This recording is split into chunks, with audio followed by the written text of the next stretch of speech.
paz na guia, Deus que me alumia. O Clube do Ouvinte RU Nossa Senhora de Guadalupe traz até você a Pastoral Social da Igreja. Nos defende dos perigos, dos inimigos da vida.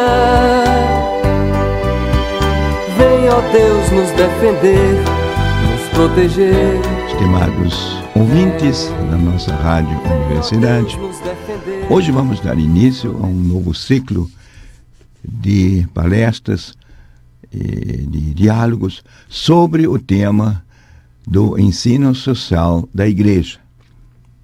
E, particularmente, vamos tratar do ensinamento social nesta última etapa, nesse tempo do Papa Francisco.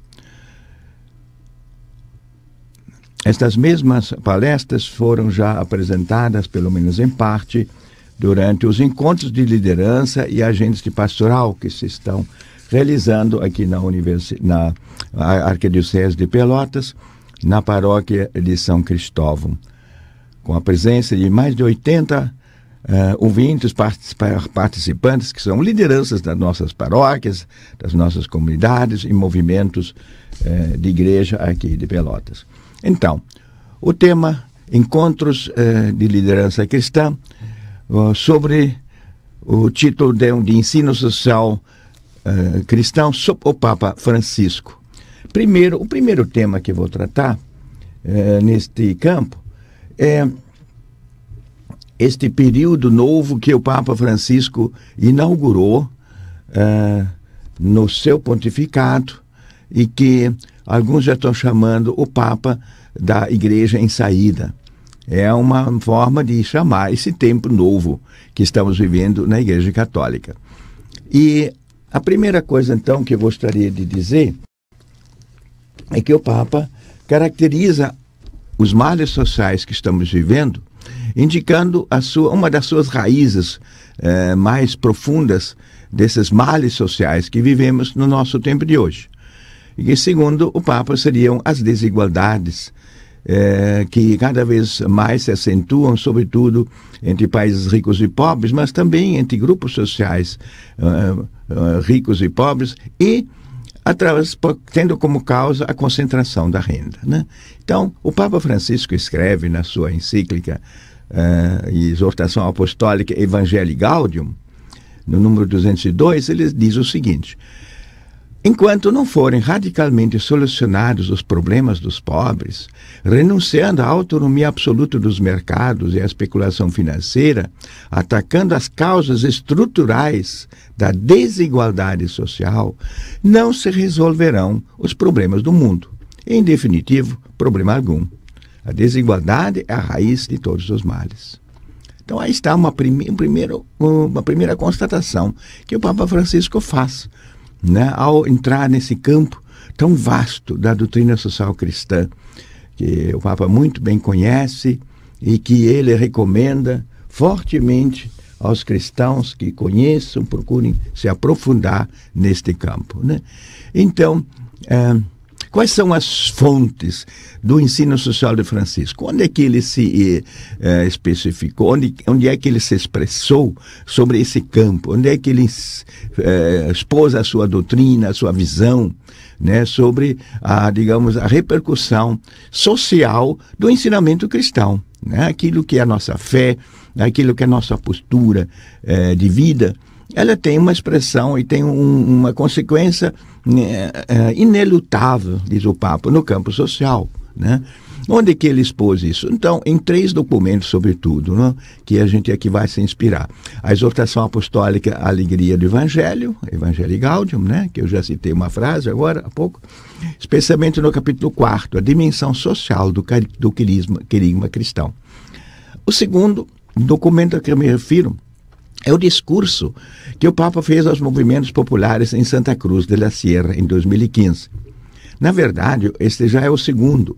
Antes disso, em 2014, o Papa tinha feito um primeiro discurso aos movimentos sociais e no ano seguinte, 2016, fez um outro, sempre se dirigindo a esses movimentos populares, movimentos sociais, que do mundo inteiro vieram 2 vezes a Roma e uma vez foram a Santa Cruz de la Sierra, na Bolívia, para escutar a palavra do Papa e também para se conhecer melhor, se articularem, né? Então o Papa aí se expressou fortemente, muito claramente sobre o que ele pensa sobre os males sociais e quais são as suas soluções.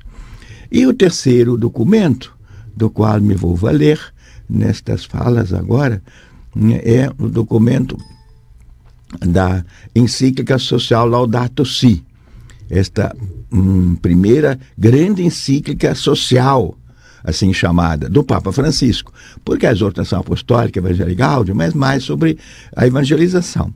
A Laudato Si é a encíclica social, na verdade, voltada muito para o meio ambiente, mas não só, né? Trata dos problemas sociais de maneira geral.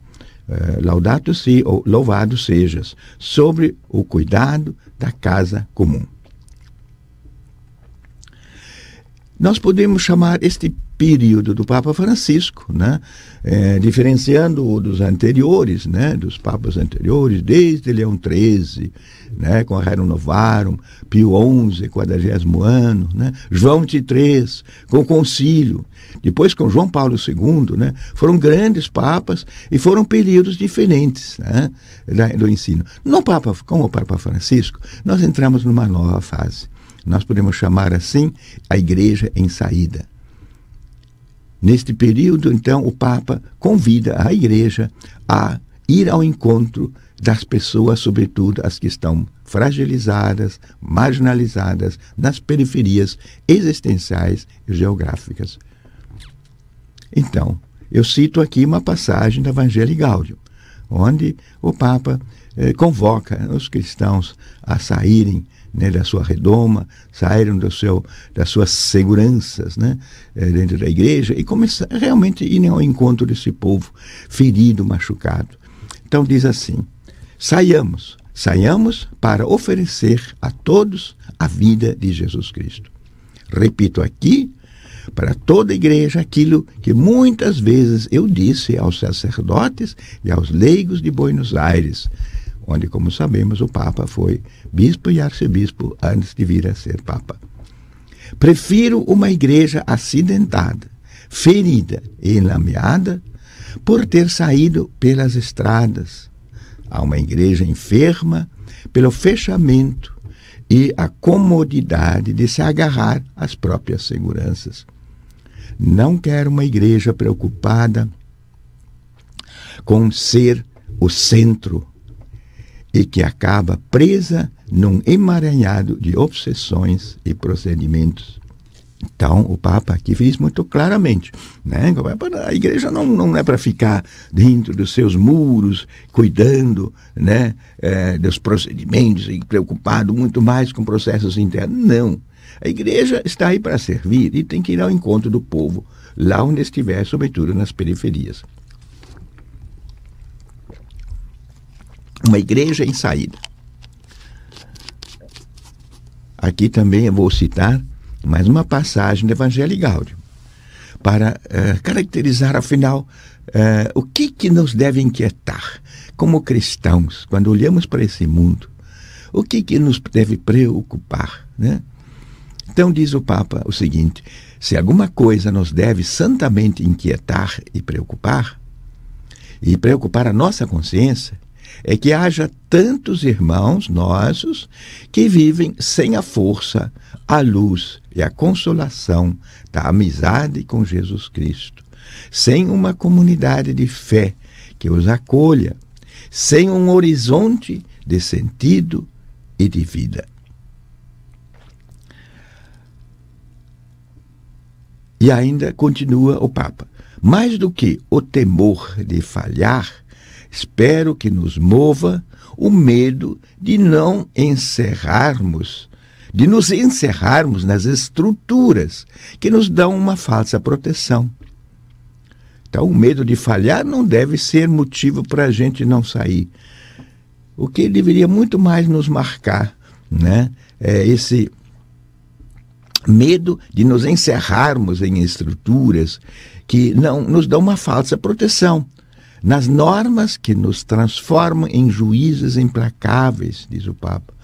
nos hábitos em que nos sentimos tranquilos, enquanto lá fora há uma multidão faminta e Jesus repete-nos sem cessar: dai-lhes vós mesmos de comer.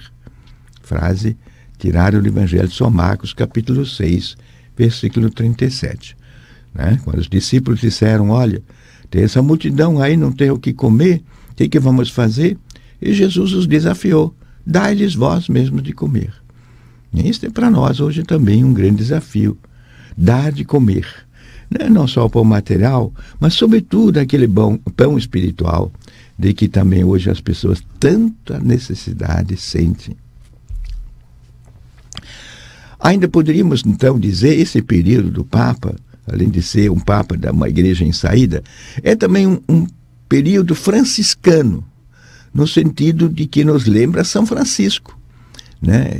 O santo, cujo nome o Papa quis tomar como seu patrono e nome que ele adotou como Papa.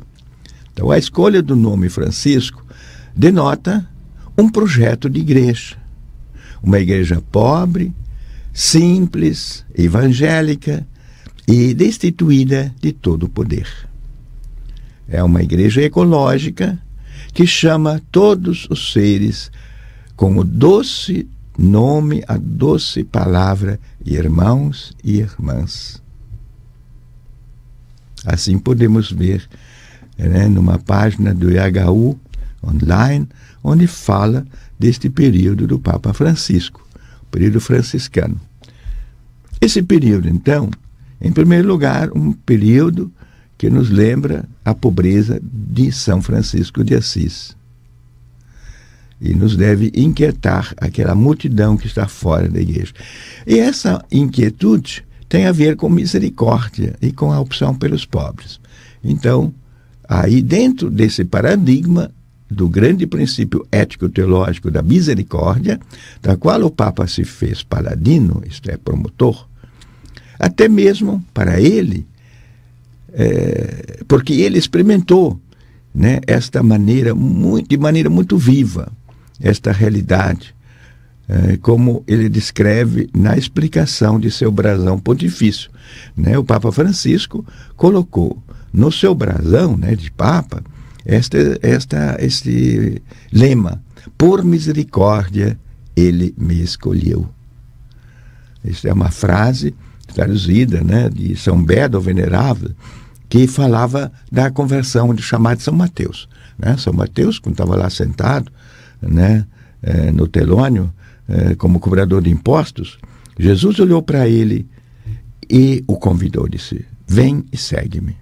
Aí São Mateus largou tudo, né, e seguiu Jesus. E aí comenta São Beda, né, foi uma grande misericórdia, né, porque quem era Mateus? Mateus, como nós também, era pecador, nós somos pecadores. E apesar disso, Deus nos chama. Deus chamou o Papa Francisco, Deus chama você, Deus chama a mim, para nós sermos os anunciadores de Jesus. Então, por misericórdia, ele me escolheu.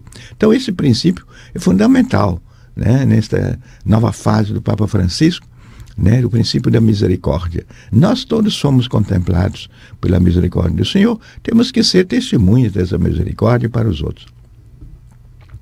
E esta misericórdia se volta, sobretudo, para os mais pobres, né? E não é em forma de assistencialismo puro, chegar aí, dar uma esmola para os pobres, dar um pouco de comida, não uma cesta básica, não. Longe de um assistencialismo, essa misericórdia se baseia na opção pelos pobres e por uma vida simples e modesta que deveria caracterizar a igreja enquanto instituição, enquanto cada cristão. Temos que nos aproximar desse povo mais simples, viver também de maneira mais simples, né? Nossa igreja, muitas vezes aí, né, o próprio Papa, os bispos, padres, viviam assim um pouco distantes do povo, né? Nem todos, claro, havia os padres já muito próximos do povo, mas Jesus nos convida, e o Papa que nos lembra esse convite de Jesus, de estarmos próximos desses pequenos, né?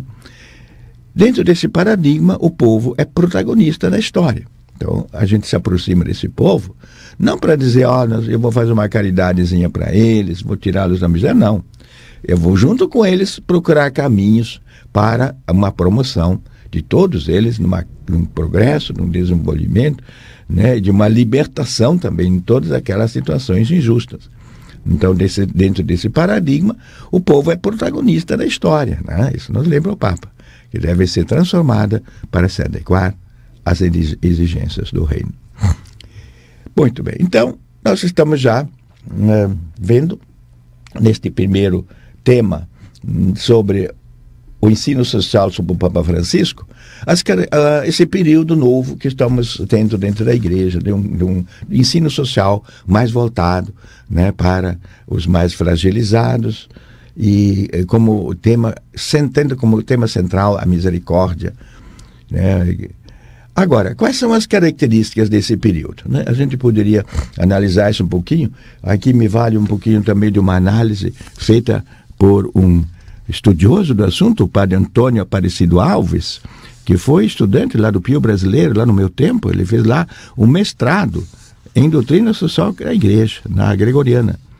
E depois, voltando ao Brasil, o padre Antônio fez um doutorado ainda na PUC, né, do Rio de Janeiro, né, sempre nesta área do ensino social.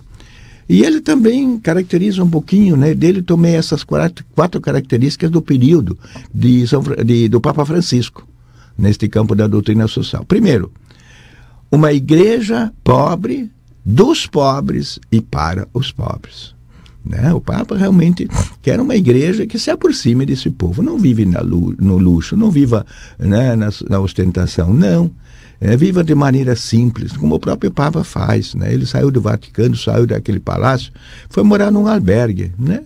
E usa um Fiatzinho, não um carro de luxo, né? Um carro que é útil, né? Ele precisa, o padre precisa também, os leigos precisam do carro para se locomover, mas não como ostentação de riqueza. Então, uma igreja pobre, dos pobres e para os pobres, com a evangélica opção preferencial pelos pobres, né? Isso foi feito lá em Medellín, em Puebla foi renovada essa evangélica opção pelos pobres. Segundo, a desigualdade é percebida e combatida como a raiz dos males sociais. Isto é, não pode haver essa desigualdade assim tão descancarada como nós temos hoje no nosso mundo. Alguns muito ricos, outros pobres, e aquela desigualdade tendendo a aumentar, né? A desigualdade de recursos e de oportunidades, né? Terceiro, a questão ecológica, né? Esta é uma dimensão muito forte do ensino do Papa Francisco. Então, essa questão ecológica, o meio ambiente, é vista e tratada em íntima ligação com a questão social. Em primeiro lugar, constata que o mundo está realmente precisando urgentemente de um cuidado, de um cultivo, e as mudanças climáticas estão indicando isso. O mundo está indo por um caminho de autodestruição. Assim não podemos continuar, né? O aquecimento global é uma realidade. E também toda a degradação ambiental, né? A poluição, o lixo, tudo que tem por aí, né? Ainda esses dias eu li uma notícia de que uma baleia grande lá no oceano morreu, né? O estômago dela estava cheio de plástico que ela engoliu, de tanto plástico que ela comeu, achando que era comida, né? Elas com isso se inviabilizou a própria digestão e acabou morrendo, né? Então, essa questão ecológica é fundamental para todas as cadeias ecológicas, né, do nosso mundo, né? E esta questão ecológica nunca pode ser separada, diz o Papa, da questão social, né? Como é que nós vamos cuidar dos pobres, do desenvolvimento, se nós não cuidamos de que este meio ambiente seja sadio? E vice-versa, né? Os pobres têm que ser também eles, ao fazerem todo o seu processo de desenvolvimento, fazê-lo de forma sustentável, né? Ninguém pode destruir o meio ambiente só dizendo, bom, eu preciso de viver e aqui eu quero cultivar, e esqueço de que também devo guardar áreas livres, limpas, né? E todo esse cuidado com o meio ambiente. Então, de ambas as dimensões têm que ser muito bem tratadas e integradas, o ecológico e o social. E quarto, a promoção de processos de mudança estruturais, né, de conversão, junto com a conversão do coração. O Papa Francisco diz, este modelo que nós temos hoje aí, economia do mercado absoluto, é um modelo que gera morte, um modelo que não dá para continuar a sustentar. E nós temos que transformar, mudar essa estrutura social capitalista, muito concentradora, né, e que destrói o meio ambiente. Mas isso não pode ser feito sem também convencer as pessoas, sem mudar o coração das pessoas, né, essa conversão do coração. Porque, olha, era grande luta, né, social. No meu tempo de estudante, nós lutávamos muito a questão de mudanças estruturais, né, e tudo bem, isso tem que ser feito, diz o Papa, mas não basta. Não basta eu dizer agora vou fazer uma transformação de estruturas e tal. Não. Você tem que transformar também o seu coração e ajudar o próximo também a mudar o seu coração. Porque senão nós vamos ficar apenas em fazer tentativas de mudança de estrutura, mas não muda o espírito da coisa, né? Não mudam as disposições internas, né? Isso também não vai resolver, né? Então, esta igreja e essas características que vemos agora, né, tem fundamento nessa concepção de que a igreja deve ser uma igreja simples, uma igreja que vai ao encontro do povo, a igreja pobre, dos pobres e para os pobres, né, com a evangélica opção preferencial pelos pobres, né. O próprio Papa, quando ele foi eleito, pouco depois ele deu uma entrevista, e aí ele disse assim aos jornalistas: como eu desejo uma igreja pobre e para os pobres. Isso foi uma expressão usada pelo Papa Francisco, mas que ele tomou, de certo modo, emprestada de João XXIII, que lá já nos anos de 1961, 62, falava dessa igreja dos pobres, ao convocar o Concílio Vaticano II. E também esse tema nos recorda o Pacto das Catacumbas, né? Que foi um grupo de bispos que durante o concílio se reuniu e decidiu que haveria de levar, né, para suas dioceses essa proposta de uma igreja mais simples, mais desapegada, mais próxima aos pobres, renunciando a toda forma de ostentação e de riqueza, saindo dos palácios, né, e indo morar mais simples, como fez depois Dom Hélder Câmara, né? Ele deixou o palácio episcopal lá de Recife e foi morar, né, numa igreja bem simples lá, onde ele acabou também no fim vivendo como bispo emérito, né, longe daquele luxo, daquela riqueza que de algum modo assim caracteriza, né, as situações quando, né, essas autoridades moram em palácios, aí precisa de muitos empregados, tem muitos gastos. Não é isso, não. Isso não é o estilo de vida que o Papa Francisco quer para a sua igreja. Então ficamos aqui por hoje. Eu agradeço a atenção de todos que nos seguiram até esse momento e vamos recordar que nós falamos nesse primeiro bloco, né, sobre a doutrina social sobre o Papa Francisco, sobre a sua grande opção de ser uma igreja misericordiosa e uma igreja que busca efetivar a opção preferencial pelos pobres, um povo pobre, mas protagonista da sua história. Obrigado.